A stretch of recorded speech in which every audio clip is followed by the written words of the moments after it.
Juan capítulo 4, vamos a retomar nuestra serie de Juan, serie expositiva de Juan. Y recordando un poco, hermanos, para conectar el versículo 15 al 30, recordando que el Señor tiene el diálogo con esta mujer samaritana y ya habíamos explicado el contexto y el asombro de la mujer samaritana al escuchar que el Señor le habla y que pide agua.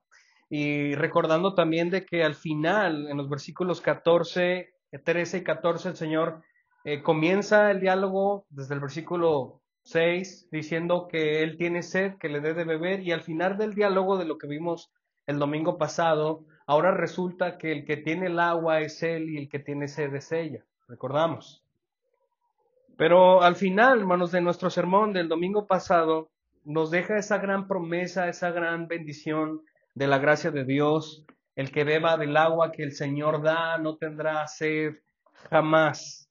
Y estuvimos hablando de que el ser humano nace con una sed espiritual que no puede ser satisfecha por absolutamente nada creado, si solamente esa sed puede ser llena, saciada en la gracia y en la persona y en la obra de Jesucristo. Y en el versículo 15 retomamos nuestro camino hasta el versículo 30. El Señor, dice el versículo 15, vamos a ir por favor, le dijo la mujer: Señor, dame esa agua para que no tenga sed ni venga hasta aquí a sacarla. Recuerdan, el versículo 14 le dice: todo aquel que beba de esta agua que yo tengo, que yo le daré, jamás tendrá sed. El punto de la mujer, hermanos, samaritana, al escuchar esta situación, es algo interesante porque hay dos cosas que quiero conectar aquí, que es algo que tenemos que entender también con el contexto. La primera tiene que ver con que la mujer samaritana es una persona inmoral. Y ahorita lo vamos a ver más adelante. Es una persona inmoral. Si ustedes recuerdan, el domingo pasado, en la narrativa de Juan, el apóstol, cuando él dice que él tenía que pasar por Samaria, vemos que era la hora del mediodía. Juan lo pone así, en los primeros del 4 al 6, dice que era mediodía cuando él pasó por Samaria, y así que hacía mucho calor. Obviamente en esos lugares hace mucho calor, son muy extremos. En el tiempo de frío hace mucho frío. Pero en el tiempo de calor hace demasiado calor, y pasar por ese momento había cansado al Señor y le había dado esa necesidad de tomar agua. Ahora, lo interesante no es eso, el punto es que la mujer sale a esa hora a recoger agua.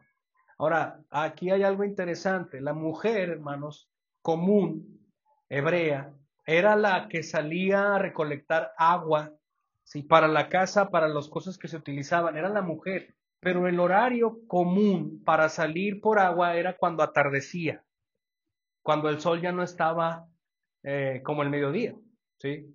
A flor de piel o con esa euforia del sol del mediodía. Esto nos arroja la situación contextual de que esta mujer, hermanos, quiere evitar a ciertas personas. Quiere evitar relacionarse o que la vean, ¿sí? Y esto nos deja muy claro en el contexto que vamos a ver más adelante, cuando el Señor le dice en el 16, ve y busca a tu marido y tráelo. Ella no quiere toparse con las personas que conocen su situación, es una mujer inmoral. Y ahorita vamos a ver por qué. Esta mujer no quiere toparse con otras personas que conocen su circunstancia. Y por eso llega y le dice: Señor, versículo 15, dame esa agua para que no tenga sed, ni venga hasta aquí a sacarla.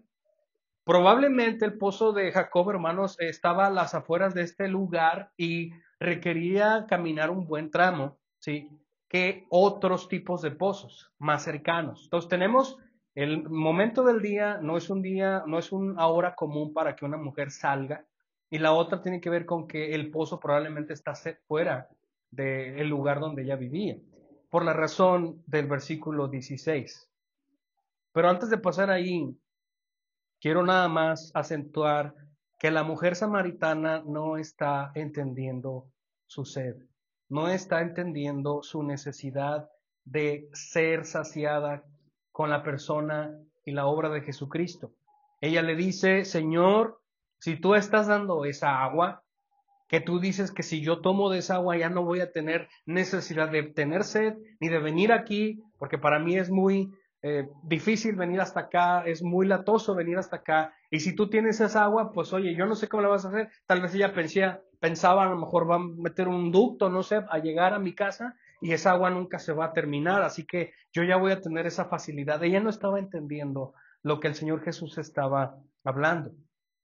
Y como lo habíamos explicado el domingo pasado, el Señor estaba apuntando al espíritu, al corazón de esta mujer. ¿Sí, hermanos? Él está apuntando a tu espíritu, a mi necesidad espiritual, no a algo físico literal. Pero la mujer no entiende, la mujer no sabe de lo que está hablando. Y el Señor Jesús, hermanos, avanza en esta conversación en el versículo 16 y apunta a algo impresionante que solamente Dios sabe. Dios conoce todas las cosas que se tienen que conocer, ¿sí? Él sabe todas las cosas y Jesucristo como Dios, hermanos, dejó a ver aquí uno de sus atributos, la omnisciencia, en el versículo 16. Después de que le dice, dame esa agua para no tener que venir hasta acá, el Señor Jesús le dijo, ve, llama a tu marido y ven acá. Esta declaración del versículo 16 es interesante y es muy puntual, es bastante profundo, porque el Señor ahora va a apuntar, hermanos, a su naturaleza pecadora. Ahora el Señor va a apuntar su pecaminosidad. Y esto es una de las cosas que tenemos que entender, hermanos. El Evangelio de Jesucristo es un mensaje que aborda tu pecado, que confronta tu maldad. No nos hace sentir a gusto, hermano. Realmente este es el asunto del por qué la gente no quiere venir a Cristo, como lo habíamos visto en el capítulo 1, que la luz vino y no le recibieron porque la luz que dio a conocer que la maldad de las personas. El mensaje del Evangelio es el mensaje menos popular, pero poderoso. El mensaje del Evangelio es el mensaje menos popular, pero es el más poderoso que existe en el universo. ¿Sí? Entonces, el Evangelio, hermanos, apunta al corazón caído, a la naturaleza pecaminosa. Ningún evangelio verdadero, ¿sí?, es exento o evade esta circunstancia. Si en algún momento en tu vida has escuchado a alguien que predica el evangelio que no aborda el pecado, tenemos un problema. Porque el verdadero evangelio del Señor Jesús aborda el pecado. ¿Sí? Él no va a tratar de minimizar tu maldad. Él no va a tratar de minimizar tu pecado ni las consecuencias del pecado. Él las va a poner frente de ti porque la razón, y escuchen esto, hermanos, la razón del por qué nosotros, cuando el Espíritu de Dios nos da la inteligencia o la iluminación para poder ver la hermosura de Cristo y su gloria y su salvación, es provocada por nuestro pecado. En otras palabras, si tú no te enteras cuán pecador eres, entonces nunca vas a creer necesitar un Salvador. Una vez más, si tú no sabes cuán pecador eres, tú nunca vas a poder entender cuál Salvador necesitas. Hermanos, y esto es una de las cosas que es algo que pasa mucho en las iglesias y mucho en cristianos. La dinámica es que no hay mucha convicción de pecado en nosotros. ¿Qué tan profunda es la convicción de tu pecado en tu vida? ¿Cuánto sabes tú? ¿Hasta dónde llega el conocimiento tuyo de cuán pecador eres?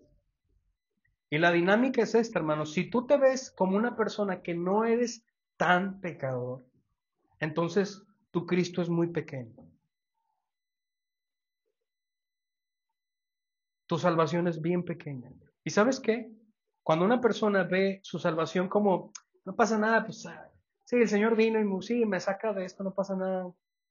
Como cuando alguien lo mete a la cárcel y tiene una multa, lo van a multar y para sacarlo necesitan 1,000 pesos. Pues son 1,000 pesos, sí, sácalo, no pasa nada, lo vuelvo a hacer otra vez. no hay una convicción de la maldad. Cuando una persona no está convencido de la total depravación de su alma, entonces Cristo no es tan hermoso. Entonces la salvación que Dios ofrece no es tan atractiva. ¿Sí me explico, hermano? Porque cuando alguien se da cuenta de su bancarrota, cuando alguien se da cuenta de su deuda, ama más. Hay un fragmento, hermanos, en los evangelios cuando Simón, un fariseo, invita al Señor Jesús a comer a su casa y mientras están platicando llega una mujer inmoral, como esta, la samaritana, pero con una actitud muy distinta. ¿Qué es lo que hace ella? Llega con una botella de perfume súper carísimo, de un año de ahorro. Carísimo. Y comienza a abrirlo y a derramarlo sobre los pies del Señor Jesús y ella comienza a llorar, hincada, lavando con sus cabellos y sus lágrimas los pies del Señor y a besarlo. Ella nunca dijo nada, nunca dijo nada, jamás habló en ese extracto, pero lo que ella hacía revelaba la condición de su corazón. Ella había abierto sus ojos para ver su ruina. ¿Sí me explico, hermanos? Ella estaba consciente de su pobreza, de su sed, y había visto la hermosura y la gloria de Cristo. Y a través de la irresistibilidad de la gracia de Dios vino a él a besar sus pies. Hermanos, ¿por qué los apóstoles dieron la vida por Jesús? Estaban locos, estaban drogados. No, es que ellos vieron la gloria irresistible de Jesús. Ellos vieron su bancarrota, hermanos, ellos vieron su pobreza y fueron a Él. Entonces, el gran milagro que el Espíritu de Dios hace en nosotros, hermanos, es que Él nos da vista para ver nuestra total depravación, nuestra total mentira, nuestra total vida llena de maldad y de pecado, para que podamos correr a Él. Al final de esa plática que Jesús tiene con Simón, el fariseo, le da una parábola. ¿Recuerdan la parábola de los dos deudores? Y al final le pregunta quién amó más. Y él responde, pues claro, ama más el que se le perdonó más, ¿verdad? ¿Por qué, hermano? ¿Por qué ama más el que se le perdonó más? Porque su deuda era impagable. Ese es el punto. El Evangelio descubre tu pecado para que lo veas, para que veas tu inmundicia. Pero este es el gran evento sobrenatural. Solamente los que Dios ha elegido para que vean su gloria pueden verlo. Los demás están ciegos. Porque el Dios de este siglo ha cegado el entendimiento para que la gloria del Evangelio no resplandezca en ellos. Y todo el mundo está ciego, hermano. Y no ven su inmundicia. Por eso viven como viven. Así que esta mujer, hermanos, el Señor comienza a escarbar algo que Él sabe, que soberanamente conoce del corazón de esta mujer y le pregunta, ve por tu marido. Esta pregunta, hermanos, descubre su inmoralidad. Esta pregunta, el Señor Jesús sabía la respuesta detrás y descubre su inmoralidad. Jesús le dice, ve y llama a tu esposo. Noten que dice aquí a tu marido, a tu esposo, y vengan los dos acá. Ella responde, el versículo 17, no tengo marido. Respondió la mujer, Jesús le dijo, bien has dicho, no tengo marido, no lo tienes, no fuiste al menos mentirosa en eso. Y el versículo 18, el Señor le dice, porque 5 maridos has tenido y el que ahora tienes no es tu marido. En eso has dicho la verdad. Esta situación descubre, hermanos, deja desnudo la circunstancia de esta mujer. Esta mujer está sedienta, esta mujer está en bancarrota. ¿Y cómo luce su sed, hermanos? ¿Cómo luce, si pudiéramos poner en análisis a esta mujer, cómo luce la sed de esta mujer? Ya dijimos que todo ser humano que ha nacido en este mundo y ha pisado este planeta ha nacido con una sed espiritual que no puede saciarse. Pero esa sed, hermanos, se ve en muchas de las cosas como vivimos. Pero ¿cómo luce esta mujer? ¿Cómo deja ver su sed? ¿Saben cómo? Busca ser llena en sus matrimonios o con un hombre. El Señor le dice, ve, no, es que no tengo, es verdad, porque 5 tuviste y ahora vives con alguien que no es el tuyo. ¿Cómo luce la sed en tu vida? ¿Cómo luce la sed en tu vida? ¿Qué persigues con tanto afán? Diciéndole, satisfáceme, satisfáceme, tengo sed, tú vas a llenarme. Me acuerdo cuando Isaías se burlaba y el Señor le hablaba a Israel, cuando se paganizó, tomando otros ídolos, otros dioses paganos, y decía a él, tumban un árbol y de ese árbol le dicen, tú vas a ser mi Dios. Y sacaban lo pulían, lo cortaban y hacían un ídolo y lo adoraban. Un árbol, tienen ojos pero no ven, tienen oídos pero no escuchan, tienen pies y no caminan. Eso es lo que hacemos, una fábrica de ídolos para saciar nuestra sed. Y la idolatría puede verse así. Tu esposo puede ser tu ídolo, tu esposa puede ser tu ídolo, tus hijos pueden ser tu ídolo, tu comodidad puede ser tu ídolo, tu pecado puede ser tu ídolo. Muchas cosas a las que tú le das más importancia en tu corazón y que ocupa el primer lugar en tu corazón, eso es tu ídolo. El trabajo, hermanos, puede ser tu ídolo. ¿Cómo luce la sed, hermanos, en ti? ¿Tienes esa sed? Bueno, el Evangelio va a descubrir eso en tu vida, en mi vida. Y el Señor comienza a hacerlo. Y esta mujer queda perpleja, hermanos, en el versículo 18. No tiene nada que decir, hermanos, cuando nosotros somos descubiertos, cuando la verdad sale a la luz, cuando el Señor saca nuestra maldad y nuestro pecado y lo deja en evidencia, no tenemos nada más que decir, porque Él lo ve todo, estamos desnudos delante de Él. ¿Qué vamos a decir, hermanos, cuando estemos en el juicio final, hermanos, cuando Él descubra todas nuestras maldades y pecados que nadie supo más que nosotros y Él? ¿Qué vamos a decir? ¿Ese no era yo? Como la canción. Ese día yo no estaba allí, dice la canción.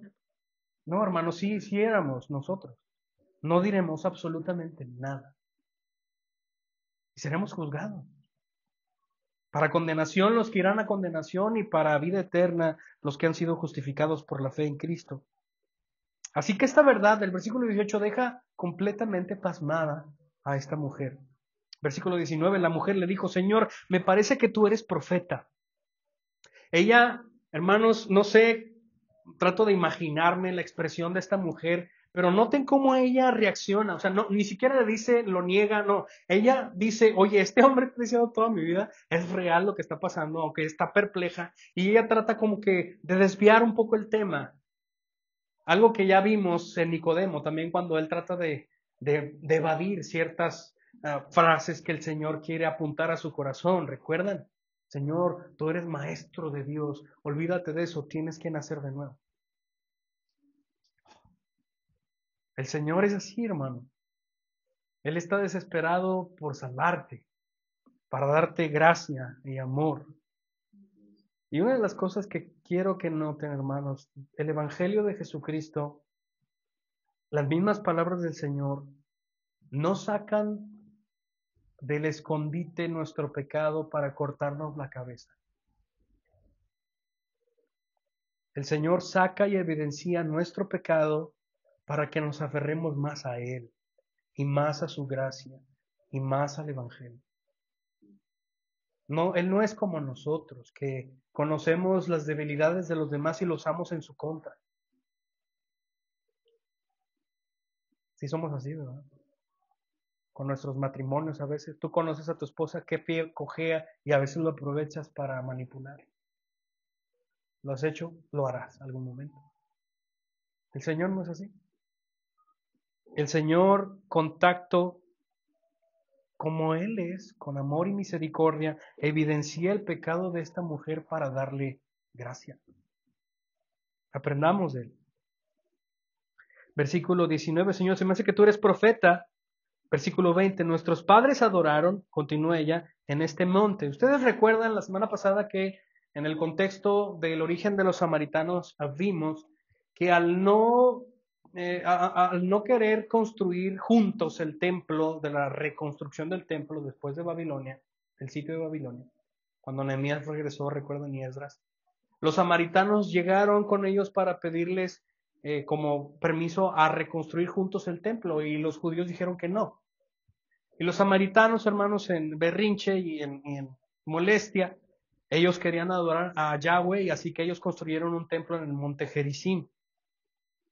Y esta mujer samaritana va a sacar una vez más esa situación contextual entre los judíos y los samaritanos. Ella dice, versículo 20, nuestros padres adoraron en este monte y ustedes dicen que en Jerusalén está el lugar donde se debe adorar. Está bastante controversia, hermanos. Tiene que ver con que los judíos solamente adoraban a Dios, a Yahweh, en Jerusalén. De hecho, los judíos que vivían en otros países o en otras ciudades lejanas de Jerusalén, lo que hacían era cuando eran las fiestas de los judíos, la fiesta de los panes, la Pascua, dice que iban o subían a Jerusalén para celebrar. De hecho, el Señor Jesús salía de Galilea para ir a Jerusalén y celebrar las fiestas. La adoración judía a Yahweh solamente podía ser en el templo de Jerusalén. Fuera de eso era una ignominia, era algo maldito, era algo que no era bien concebido, solamente era como el verdadero lugar. Lo demás son copias.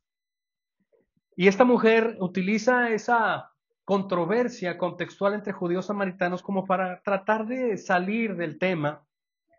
Ella dice ustedes que en Jerusalén, nosotros decimos que aquí en el Gerizim, donde se debe adorar, versículo 21, Jesús le dijo, mujer, créeme lo que te digo, la hora viene cuando ni en este monte ni en Jerusalén adorarán ustedes al Padre. Ahora, esta situación es impresionante porque el Señor, hermanos, Él es tan sabio, tan inteligente, infinitamente, que Él conoce por dónde quiere ir esta mujer. Él quiere salir por una tangente esta conversación y el Señor paga esta conversación tan rápido para encaminar a donde Él quiere llevarla, a la gracia, a la salvación, al agua viva. Y ella le dice, Señor, tenemos un conflicto entre ustedes. Ustedes dicen que en Jerusalén, nosotros en Gerizim, ¿qué onda? Y el Señor dice, no te preocupes por eso, porque ya va a llegar, de hecho ya está llegando el momento donde eso ya no va a importar. Créeme lo que te digo, la hora viene cuando ni en este lugar, ni en el monte, ni en Jerusalén van a adorar al Padre. Versículo 22, ustedes adoran lo que no conocen. Y aquí introduce la explicación del por qué ya no es importante dónde, ni la liturgia de cómo se adoraban. Ustedes adoran, versículo 22, lo que no conocen, hermanos, los samaritanos, a la Biblia hebrea, o sea, a los libros del Antiguo Testamento, ellos les quitaron varias porciones. Ellos no creían en la autoridad de algunos libros del Antiguo Testamento. Así que la verdadera revelación escrita del Espíritu Santo en el Antiguo Testamento ellos no la poseían. Solo los judíos, que habían conservado realmente todos los escritos originales que el Espíritu Santo dio en el Antiguo Testamento. Así que por eso el Señor Jesús les dice, ustedes adoran lo que no conocen, refiriéndose no solamente a las deidades paganas que en su tiempo pasó, sino al Señor. En otras palabras, Él está diciendo, los samaritanos no conocen realmente a Dios, a Yahweh. Nosotros, refiriéndose a los judíos, pero noten que aquí el Señor no está rivalizando ni está peleando, Él está poniendo las cosas sobre la mesa. Él está hablando con facts, ¿no? Con datos. Él está diciendo la realidad. Los samaritanos no conocen realmente al Señor, pero nosotros los judíos adoramos lo que conocemos. Ellos habían tomado la Biblia hebrea realmente como fue, sin quitarle, escudriñando la palabra de Dios desde Génesis, hermanos, hasta los profetas finales. Nosotros conocemos y adoramos lo que conocemos porque la salvación viene de los judíos, versículo 22. Y eso es real, hermanos. La salvación no vino por los samaritanos, porque el Mesías vino ¿de dónde? Los judíos. Cuando el Señor se aparece a Abraham, ahí comienza todo. Abraham tiene Isaac, Isaac, Jacob, 12 hijos. Y de todos esas 12 salió un hombre, que es Dios a la vez, que es el Salvador del mundo. Así que Él se refiere a sí mismo. La salvación viene de los judíos. No es que la salvación sea producida por los judíos, no, sino que más bien los judíos son un conducto, ¿sí?, de la cual el Señor sale a salvar. Israel tenía un propósito, hermanos. Entre paréntesis, hay muchas personas que dicen y creen que Israel hoy en las guerras que hay hoy día, el conflicto que hay en Palestina, Israel, todas estas situaciones, y oran muchos cristianos, por lo general son cristianos pentecostales, apoyando a Israel, no, Israel y el país elegido por Dios. Y realmente el registro en el Nuevo Testamento, hermanos, podemos ver que Israel cumplió lo que tenía que hacer, dio al Mesías, se acabó. Si ellos no tienen a Jesucristo como su Salvador, ellos están perdidos. No importa si son Israel, no importa. Porque hay una manera solamente de ser salvos de la ira de Dios, teniendo a Cristo Jesús. No importa si eres judío. Y hay mucha gente que se van a salvar solamente por el hecho de ser judío. Bueno, no, hermanos, eso no existe. Solamente es Jesucristo. Y entre paréntesis, la Iglesia Católica ya dijo que María no es intercesora o corredentora, hermanos. Eso ya lo sabíamos hace más de 500 años. Pero publican, hermanos, en sus perfiles de Facebook. Hablen con un catoliquillo para que le digan con amabilidad. Regresando. El Señor dice que la salvación viene de los judíos. Versículo 23, y ese pero es importante. En principios hermenéuticos, hermanos, cuando lea la Biblia usted y encuentre un pero, ponga mucha atención porque es importante. Pero la hora viene, y ahora es, cuando los verdaderos adoradores adorarán al Padre en espíritu y en verdad, porque ciertamente a los tales el Padre busca que lo adoren. Ahora, este versículo es muy conocido, es muy repetido por muchas personas. Lo que hay detrás de este versículo es impresionante. Y esto se pudiera decir que rompe el cristal contextual de los judíos, de los samaritanos y de toda etnia conocida en el primer siglo. Porque, hermanos, la adoración cúltica era una referencia de relación de las personas con su deidad. La celebración del culto público no lo descubrieron los judíos o no es algo como, sino que eso ya existía y había existido desde hace mucho tiempo atrás. Pero siempre podemos ver que hay una intención humana por querer conectar a través de un comportamiento religioso con sus deidades. ¿Qué es lo que hizo Elías, hermanos, cuando estaba en el Monte Carmelo con 400 profetas de Baal? ¿Qué hacían los profetas de Baal? Estaban haciendo un culto. ¿Recuerdan la historia? Díganme que sí o si no se las cuento. Bueno, se los vamos a contar. Vamos a salir más tarde. En resumidas cuentas, hermanos, reconocemos que los israelitas habían apostatado o se habían entregado a otros dioses, siéndole infiel al Señor, y el Señor manda a Elías para decir, ok, si van a irse con Baal, váyanse con Baal, pero si van a irse con el Señor, si realmente es Baal Dios, síganlo. Pero si Jehová es Dios, síganlo a Él. Y ahora vamos a probar quién es Dios. Ustedes primero, ¿no? Que mande fuego del cielo, ese va a ser Dios y vamos a seguir ese Dios. Y recuerdan la historia, Baal, hermano, y Elías se burlaba de ellos, mientras que el pueblo y los sacerdotes de Baal se sajaban, literalmente, se cortaban, estaban en música con tambores, así como cuando están aquí el 12 de diciembre bailando, ¿qué es lo que se llama? Los matachines, ¿cómo se llaman? Los que bailan los tambora, que no entiendo nada que ver con bueno, no sé qué rayos, somos mexicanos, pero el punto es que así estaban, hermanos. Literalmente estaban ellos en el Monte Carmelo danzando, sajándose, con incienso y gritos, y me encanta Elías burlándose. Griten más fuerte, tal vez está en el baño, ¿no? Viendo el Facebook, con las piernas dormidas. Yo le puse más. O va de camino, ¿no? Griten más fuerte. Y nunca pasa nada.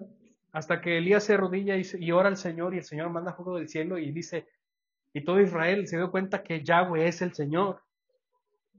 Y Elías manda matar a todos los profetas. El momento más épico de todo. A todos más de 400 personas siendo degollados por Elías, hermanos. Tenían una manera, una liturgia de cómo hacer. La liturgia era, tú haz algo y Dios te va a hacer caso. Sacrifica algo y Dios te va a hacer caso. Eso es religiosismo o es una moralidad cristiana muchas veces. ¿Sabes que también eso a veces lo viven en el mundo cristiano, en las iglesias? Una moralidad cristiana, una religiosidad, que hay gente que dice, yo voy a orar y voy a ayunar, Dios tiene que hacer algo por mí.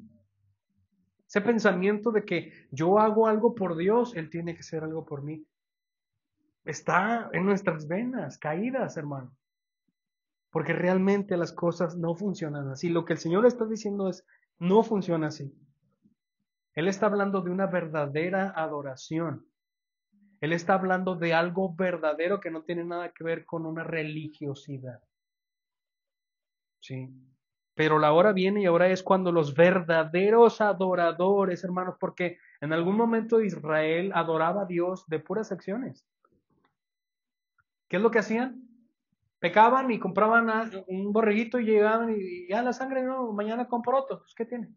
Ya pequé, mañana vengo y doy otro. Y así, hasta que eso se convirtió en una cultura, en una práctica sin sentido. Y el Señor les dice, ¿sabes qué? Estoy cansado, estoy hastiado de sus sacrificios. El ser humano tiene algo tan contagioso como desvirtuar las buenas cosas que Dios ha hecho. Todo lo empeoramos, todo lo desvirtuamos, todo lo depravamos. El ser humano caído toma lo que Dios ha hecho y lo manipula para mal. El Señor había creado los sacrificios para una razón. El ser humano los desvirtuó. Y el Señor les dijo, estoy hastiado, estoy cansado de la sangre de los sacrificios. Su boca alaba mi nombre, pero su corazón está tan alejado de mí. Ese no era el propósito. Escuchaba yo a un video que te salen ahí de los padrecitos, que llegó un padrecito y dice, oye, qué bueno que los protestantes, o qué mal que los protestantes no creen en el purgatorio. Porque pues nosotros sí creemos en el purgatorio, tú puedes tomar, fornicar, hacer lo que tú quieras y como quiera vas al purgatorio, purgas y ya vas al cielo. Oye, qué padre, ¿no? ¡Qué padrísimo! Entonces podemos matar a la presidenta y no pasa nada. Vamos al purgatorio, purgamos nuestra pena y ya después de purgar, vamos al cielo. Y el padrecito le decía, no, pues sí, qué padre, que nosotros sí lo tenemos y ellos no. Y después él dice, aceptando que eso es una vil mentira, ellos, los católicos, los padres católicos saben que eso no existe, que no es así. Los verdaderos adoradores, hermanos, adorarán al Padre en espíritu. La palabra aquí en espíritu no está hablando del Espíritu Santo, está hablando de una conciencia espiritual clara del ser humano. Y en verdad. Antes de que viniera el Espíritu Santo a la iglesia, la gente hacía las cosas en la religión judía por inercia. Y entre paréntesis, ten mucho cuidado cuando tú vivas el cristianismo por inercia, en automático. Vas a la iglesia porque tienes que ir. Y de vez en cuando que te acuerdas leer la Biblia, la lees porque tienes que leerla, o la lees porque, y también esto es religiosidad, porque si no la lees, te sientes culpable. Oh, es que tengo que leerlo porque me siento culpable y pues a lo mejor me voy al infierno si no la leo, hermanos. Eso no funciona así. Hay mucha religiosidad en nuestro corazón. Así que la hora, el espíritu, adorar en espíritu y en verdad, porque ciertamente a los tales el Padre busca que lo adoren. El Señor no está interesado en una adoración superficial. Dios conoce nuestros corazones y los ve tal como son. Y a Él no le interesa una adoración hipócrita, porque Él lo conoce. A Él no le interesa eso. Y este versículo también se ha sacado mucho de contexto para hablar acerca de las ofrendas del dinero, que no tiene nada que ver, pero también es parte de la adoración, el dar, es adorar al Señor. Pero cómo lo desvirtúan muchos y se centran mucho en esto. Eso es solamente secundario, es gratitud al Señor. Pero como lo vemos también en los evangelios, cuando una mujer no tenía nada, ¿recuerdan? Va al templo y el Señor Jesús le dice, miren, miren, ven a esa mujer, sí, no lleva más que un centavo, ¿no? Y es todo lo que tiene. Eso vale más, porque se trata de un corazón correcto, que está en un espíritu correcto y está en veracidad adorando al Señor. Así que este argumento lo que le está diciendo a la mujer samaritana es que ya no importa dónde, lo que importa es el corazón. Cómo estás adorando, en espíritu, en verdad. Y ellos adorarán al Padre porque el Señor está buscando a esos adoradores. Lo que Él está hablando, hermanos, en otras palabras, es que cuando ellos se enteren, las personas se enteren que Cristo Jesús es el Hijo de Dios, es el Mesías, el Salvador del mundo, y ellos puedan ver esa verdad, esa agua viva que Él ofrece, todo tendrá sentido. Y como lo he mencionado, hermanos, cuando tú te enteras de la gracia de Dios que te ha salvado, que te ha perdonado, lo que sigue es adoración verdadera. Y hermanos, no estamos hablando de cantar y levantar las manos, no. Eso es un mecanismo, eso es una herramienta para llevarnos en nuestra multitud, en esta atmósfera juntos a adorar al Señor. Pero lo que estamos hablando cuando decimos adoración es un estilo de vida, no es cantar. Es un estilo de vida donde tú anhelas vivir para su gloria, en obediencia, en sumisión a su señorío. Eso es adoración. Adoración es cuando perdonas a alguien que no se lo merece, según tú. Adoración es cuando sirves a tu esposo, cuando sirves a tu esposa. Adoración es cuando sirves a tu prójimo. Adoración es cuando, ponle el título que veas. Adoración es cuando la hermana Marisa pasa por la señora Juanita los domingos, los miércoles. Eso es adoración. Adoración son las hermanas que están ahí arriba dándole clases a nuestros hijos. Eso es adoración. Adoración es que nuestros hermanos nos prestan este lugar. Eso es adoración. No es muy visto, ¿verdad? Pero eso nace de un corazón transformado. Y es lo que el Señor está diciendo. Versículo 24, Dios es espíritu y los que lo adoran deben adorar en espíritu y en verdad. Esto tiene un peso muy importante porque Dios no es una persona física que podamos ver y que podamos llevarle velas y fotos para poner una vela o besarle la mano. No. Lo que Dios espera es una adoración espiritual correcta, verdadera, intencional, de un corazón transformado. La mujer le dijo, versículo 25, sé que el Mesías viene. Noten cómo estas conversaciones son interesantes. Ella dice, Señor, ustedes en Jerusalén, nosotros en el monte Gerizim. El Señor dice, no te preocupes por eso, porque ya no va a importar de aquí en adelante. Y comienza a tratar de zafarse ahora con otra situación. Versículo 25, sé que el Mesías viene, el llamado, el Cristo. Hermanos, esta información de los samaritanos también es interesante porque ellos sabían y esperaban la venida de Cristo, la venida del Mesías, del Rey. Y ella dice, cuando Él venga nos declarará todo. En otras palabras, ella está diciendo, no me parece como que lo que estás diciendo sea realmente, pero no te preocupes, estamos esperando que Cristo venga, el Mesías venga, y Él nos va a explicar realmente quién tiene la razón, quién realmente estaba en lo correcto. Hermanos, y aquí llega la cúspide de la conversación con esta mujer. Versículo 26, Jesús le dijo, yo soy el que habla contigo. Si ustedes notan, hermanos, en estos 4 capítulos que hemos visto hasta aquí, el Señor jamás ha dicho por su propia cuenta que Él es el Mesías. Él nunca dijo, yo soy el Mesías, hasta aquí. Él siempre fue proclamado por sus discípulos o fue proclamado por Juan el Bautista que Él era el Mesías, que Él era el Cordero de Dios, pero Él nunca había hablado de eso. Y no lo hacía, hermanos, porque los judíos no iban a aceptar esa posición. Solamente fueron pocos, fueron 12 los que acompañaban hasta ahorita al Señor Jesús. Ellos tenían un prejuicio, hermanos, pero los samaritanos y esta mujer samaritana al parecer no. Noten cómo los judíos desechaban a los samaritanos y el Señor, el Rey del mundo, vino a platicar con una mujer samaritana y ella vio su gloria. Lo que realmente dice en griego aquí el versículo 26 es, yo, el que habla contigo, soy. Yo soy el Mesías. Si pudiéramos imaginar, hermanos, cómo esa escena trajo el clímax, una montaña, en la cúspide de la montaña, cuando ella dice, el Mesías tiene que venir y al final Él va a dar, y el Señor dice, es que yo soy el Mesías. Y eso hace sentido porque tú sabes ahora toda mi vida. Entonces tú no eres un profeta, sí, posiblemente yo creo que tú seas el Cristo.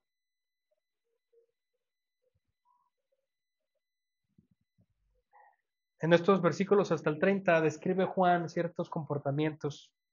Ahora entrelaza la historia de la mujer samaritana con el comportamiento de sus discípulos. Versículo 27, en esto llegaron sus discípulos. Mientras él habló con ella, le dijo, yo soy el Mesías. Llegaron sus discípulos y se admiraron, se sorprendieron de que hablara con una mujer. Pero ninguno le preguntó, ¿qué tratas de averiguar o por qué hablas con ella? Solamente lo tenían en su mente. ¿Por qué el Señor Jesús estará hablando con una samaritana? ¿Qué querrá? ¿Qué se le ofrece? ¿Por qué está haciendo eso? Entonces, versículo 28, la mujer dejó su cántaro, fue a la ciudad y dijo a los hombres, vengan, vean a un hombre que me ha dicho todo lo que yo he hecho. ¿No será este el Cristo? Esta reacción de esta mujer es impresionante, hermanos. Y aquí tenemos que entender, hermanos, que esta mujer, a pesar del contexto judío samaritano, no importó. No le importó al Dios eterno encarnado venir a hablar con una mujer siendo samaritana. Y ahora esa transformación de mente y de corazón en esta mujer es reflejada en este comportamiento. Ahora ella va a hacer lo que quiso evitar al principio. ¿Sí notan? Ella sale al mediodía cuando no hay gente, lejos de la ciudad, para tomar agua, porque no quiere estar en público, porque conocen su vida y era una persona inmoral, y ahora lo que hace es que ella concibe la gloria de Cristo y obtiene agua viva y cree. ¿Y qué es lo que hace? Va a la ciudad y va a ir a hablar con personas que la juzgaban mal por ser quien era. ¿Sí notan eso, hermano? Amigos, ¿sí lo notan? Ella huía de la gente, ahora va a ir a la gente. ¿Por qué? Eso es transformación de mente, de corazón. Uno de nuestros lemas y nuestros visión y misión de la iglesia, hermanos, es que nosotros vivimos, esta iglesia, Iglesia Bíblica Laguna, vive para proclamar la palabra de Dios, para transformar las vidas. Anhelamos y vemos. Nuestro propósito como iglesia es transformar vidas. Y no es que nosotros la transformemos, no. Es a través de la proclamación de la palabra de Dios. La palabra de Dios es quien transforma las vidas. Nosotros no. Dios hizo todas las cosas a través de su palabra. Y Él te da vida y te dará vida y te dará agua a través de su palabra. Entonces la mujer, hermanos, al entender que Él era el Cristo, que Él era el Mesías, no necesitó, hermanos, otra explicación. Ella dejó el cántaro, salió corriendo a la ciudad y empezó a decirle a las personas, oigan, y noten el contenido de lo que dijo, versículo 29, vengan, vean a un hombre que me ha dicho todo lo que yo he hecho. Si esta mujer no hubiera sido transformada, ¿ustedes creen que anduviera diciendo eso? ¿A qué apuntaba eso, hermano? ¿A qué apuntaba? Apuntaba a su vergüenza. A lo que tanto, con tanto empeño quería evitar, a eso ya no importó. Ahora ya no importó. Y fue decirle a las personas, ustedes me conocen, saben quién soy yo y saben lo que he hecho. Bueno, Él lo sabía y me lo dijo todo. ¿Acaso no creerán ustedes que Él sea el Cristo? Por lo que Él sabe, por lo que me dijo, por las maravillas que ha hecho. ¿No será este el Cristo? Versículo 30. Y salieron de la ciudad las personas, los hombres, no menciona cuántos, pero fueron muchos, y fueron a donde él estaba. Esto es impresionante, hermanos, porque aquí podemos ver la conversión de una mujer. Podemos ver la conversión de una mujer. La conversación con la mujer en el pozo, hermanos, ilustra tres verdades no negociables sobre la salvación. Esta conversación hasta aquí ilustra tres verdades que no se pueden negociar para que tú seas salvo. La primera, hermanos, yo sé que ustedes tienen una mente privilegiada. Si no, anótenlo. La primera, la salvación solamente llega para quienes reconocen su necesidad desesperada de la vida espiritual que no poseen. La primera cuestión es que la salvación solamente es para aquellos que notan su necesidad infinita, su sed espiritual. En contraste, hermanos, recordemos que Nicodemo en el capítulo 3, ¿cuál fue su problema? Él no notaba su necesidad de nacer de nuevo. Él no tenía necesidad porque él se creía justo, él era orgulloso. Pero esta mujer reaccionó igual. No. Ella vio su bancarrota. Me encanta cómo el Espíritu Santo de Dios inspiró a Juan a escribir así. Nos dio un mal ejemplo en el 3, ahora nos da un ejemplo como debe ser. La primera, la salvación solamente llega para quienes reconocen su bancarrota. Segunda, la salvación solo llega a quienes confiesan sus pecados, se arrepienten y desean el perdón. ¿Qué es lo que dice el Señor? En el capítulo 1, que la luz vino y ellos odiaron la luz, porque amaban más la maldad, las tinieblas. Una persona que ama su vida tal y como está, ama su pecado. Lo odia venir a la luz y odia al Señor. Entonces, para que la salvación pueda venir a su vida, esa persona tiene que odiar su pecado, reconocer su maldad. Y esa confesión, hermanos, no es que tú te tengas que sentar con una persona a confesarle todos tus pecados, no, sino lo que está tratando de mencionar, lo que estoy tratando de mencionar es que realmente tú abrazas tu incapacidad y tu maldad. O sea, realmente no lo evades, ¿sí? No lo evades, sino que aceptas, lo reconoces, reconoces tu maldad. No te excusas, sino que tú dices, fui yo lo hice. Ahora que Hechos capítulo 2, versículo 38, ¿recuerdan? Cuando Pedro predica y dicen, ustedes mataron al Señor, a Cristo, ustedes lo mataron. Y ellos recuerdan eso y el Espíritu de Dios abre su corazón para ver la gloria de Cristo y su maldad, su pecado de haber matado al Mesías. ¿Y qué es lo que dijeron ellos? ¿Qué dijeron ellos? Oh, hermanos, ¿qué pues hacemos? Ya entendieron. ¿Qué haremos pues? Porque ellos fueron compungidos de corazón. Lo que eso significa, el compungimiento de corazón es que el corazón les dolió literalmente. Cuando el Espíritu de Dios convence tu corazón de tu pecado, hay un dolor agonizante por salir de allí. No te quieres quedar allí porque ese pecado ofende a tu Señor y destruye tu vida y quieres salir de allí. Pero una persona que no ve su pecado, hermanos, esa persona no puede ser salvada, porque esa persona se goza en su pecado. La salvación segunda solo llega a quienes confiesan, aceptan la realidad de su pecado, se arrepienten. Y quiero hacer una aclaración, el arrepentimiento no es pedir disculpas. Ni siquiera, hermanos, también el arrepentimiento muchas de las veces se malinterpreta de cuando hay una especie de sentimiento para no perder lo que tenías.